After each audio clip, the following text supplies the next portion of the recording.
damals an der Literatur zu Ihnen sprechen durfte, habe ich mich für den Empfang der Stadt München bedankt.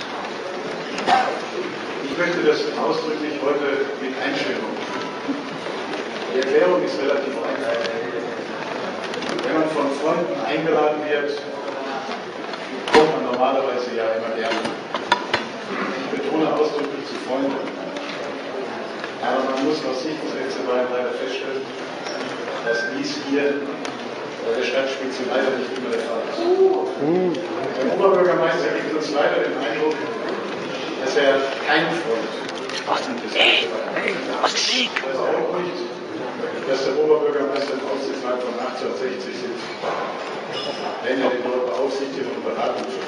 Es ist sowieso aus unserer Sicht nur ein Kokettieren mit dem einzigen Rivalen aus rein politischer Kalkulation. Meine sehr verehrten Damen und Herren der Stadt München, ich fordere Sie alle zu einem Umdenken.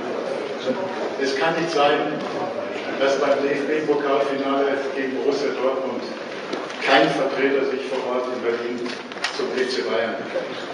Der OB aus Dortmund war da, sogar mit gelb-schwarzem Schal, aus München leider niemand.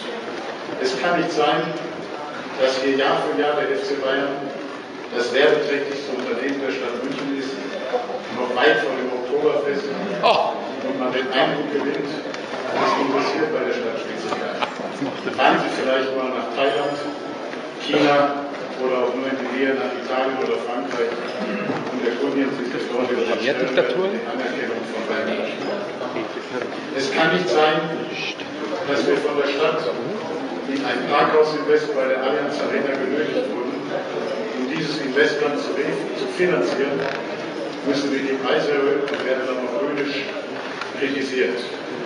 Es kann nicht sein, dass uns die Stadt München auf den Rathausbalkon einlädt und der Oberbürgermeister macht Urlaub auf Mykonos. Vermissen werden unsere Fans nicht.